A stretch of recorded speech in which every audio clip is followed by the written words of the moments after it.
Hey guys, welcome back to the Tips Bench. Today we're doing nitro engine break-in.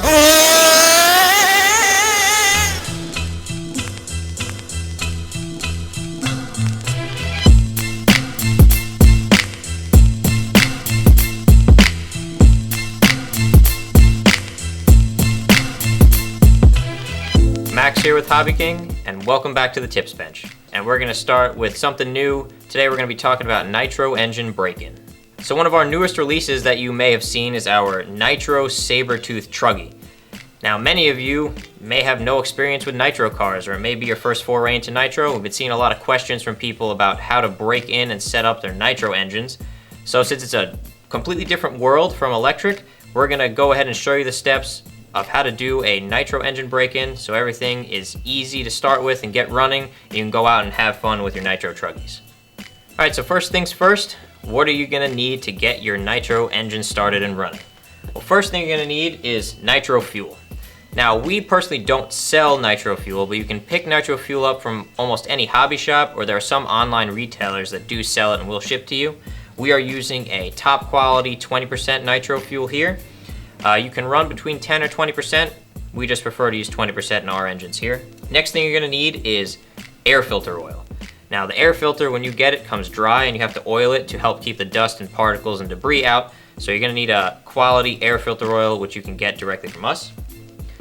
You're also going to need a glow igniter. This one is a AA powered glow igniter to light the glow plug on your engine to help start it and get it running. You're also going to need a glow plug wrench. This is an 8mm drive wrench, which will fit most standard glow plugs that are going to be inside your engine. Another thing you're going to need is a temperature gun. It allows you to more accurately measure the temperature of your engine so you can set the needles on your engine correctly. It'll help you tune your engine a lot more precisely. And then you're just going to need some basic tools, flathead screwdriver and a bunch of other small screwdrivers just for getting at your needles so you can tune them and adjust them properly. Alright guys, so that's everything you need. Now, before we go outside and get the engine running, I just wanted to preface with that there are a ton of nitro engine break-in methods out there. This is the one that we outline in the instruction manual included that I did on this car, and that has the engine running smoothly and it's running really well. So we're gonna go outside, we're gonna show you how we did the engine break-in and how to get everything running smoothly. So let's go.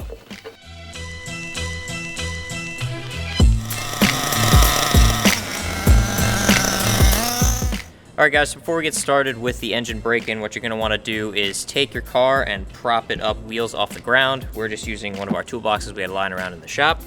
So once you have that done, we're going to go ahead and step one is going to be to fuel your car. So here we have a top quality 20% nitro fuel, and we're just going to fill our tank up here. Super simple. Pull the lid back and just squeeze the fuel in so you get to the tippy top.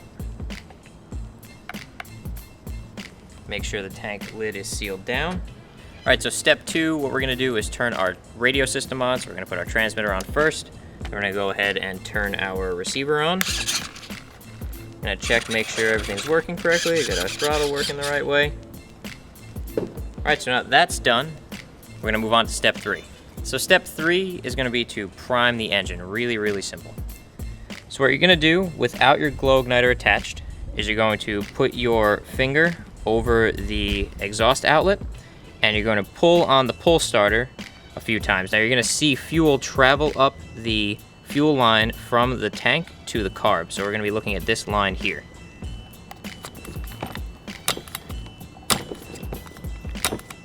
Now you can see it's starting to travel right now. Now it just hit the carb, so after it hits the carb, we're going to give it about 2 or 3 more pulls just to get some fuel through the carb and into the engine.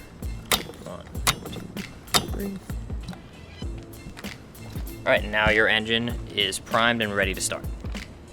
Alright, so step 4 is going to be starting your engine. So we're going to take our glow igniter here and we're going to place it onto the glow plug, let it warm up for a few seconds, and then we're going to pull the pull starter rapidly, and you should hear the engine try to start a few times and then it'll fire right up and you hear it start to make a lot of noise.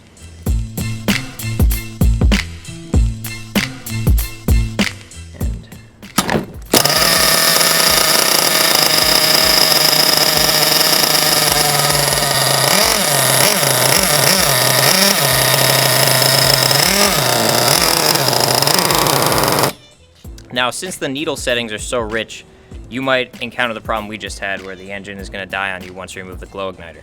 So what you're going to want to do is you can give it a little gas before you take the glow igniter off and try to purge all the fuel out.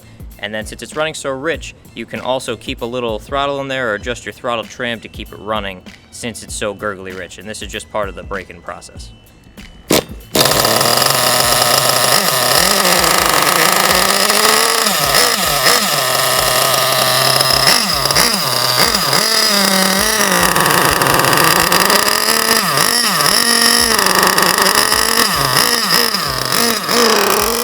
Okay, so this step, once you have it started, you're going to let the engine run for about 5 minutes idling, adjusting the throttle or your throttle trim to make sure the engine stays running.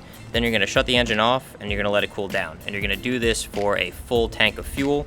So once the tank's all the way done, that'll be it, however many 5-minute cycles that takes. And then we'll move on to the next break-in step, which will involve driving around so we get to have some fun. Alright guys, so we've got the car refueled here. We went and let it idle for 5 minutes, shut it off, cool down, did that for a full tank of gas. So now we're going to move on to the next step, which is going to be driving the car around slowly for a full tank. Now, so I don't have to scream over a running engine. What's going to happen when you're running it is you may notice the engine bogging down a little bit. So you're going to check the temperature of the engine, and if it's running a little too cool, under 200 degrees Fahrenheit, you're going to want to lean the main needle, which is going to be this needle right here, about 1/8 of a turn each time until the engine starts coming up to temperature.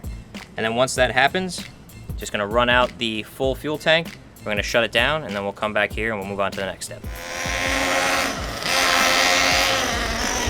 Woo, that's a little drifty.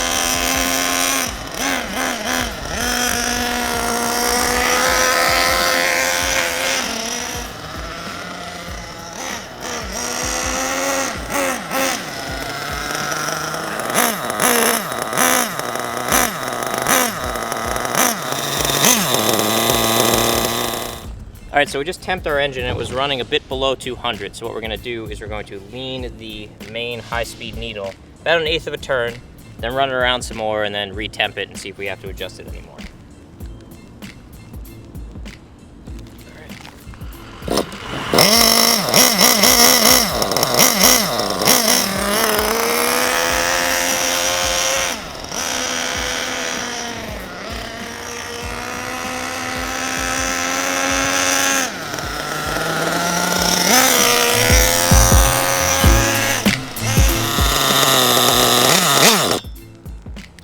Alright guys, so we're almost about done with this tank of fuel slowly running here.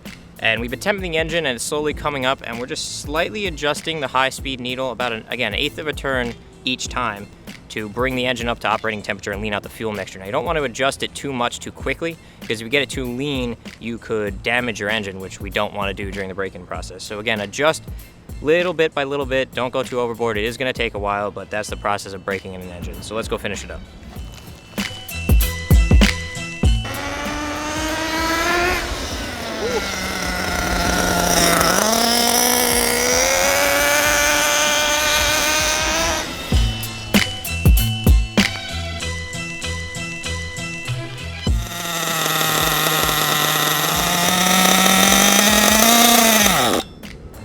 Alright guys, so that was the end of tank 3. You saw we were getting right up to the right operating temperature, 210, 220 degrees, and you can hear the engine starting to sound a little bit better as we've been leaning out the main needle. So what we're going to do here is we're going to go ahead and run the last 2 break-in tanks, tanks 4 and tank 5, and we're basically just going to be doing the same thing, driving around, half throttle, and then 4 we're going to be moving to 3/4, and on tank 5 we're going to be moving into full throttle high-speed passes, and we're going to be adjusting the main needle, and we're also going to be adjusting the low-end needle so we can get some crisp takeoffs and get that low-end set and all ready to go. So we're going to go ahead and do that right now.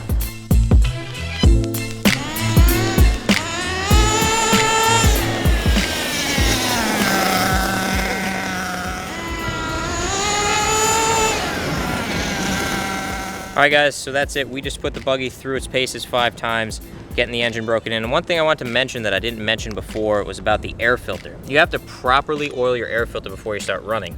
You can see ours is a little bit of pink color, and that's from the air filter oil we applied, and you can see how it's trapped a lot of dirt and particulate in it. A dry filter wouldn't do that, and you'd be getting a lot of dirt and junk in your engine, which you don't want. That about wraps it up for the break-in process. You can hear the engine starting to sound good as we adjusted the needles and leaned them out.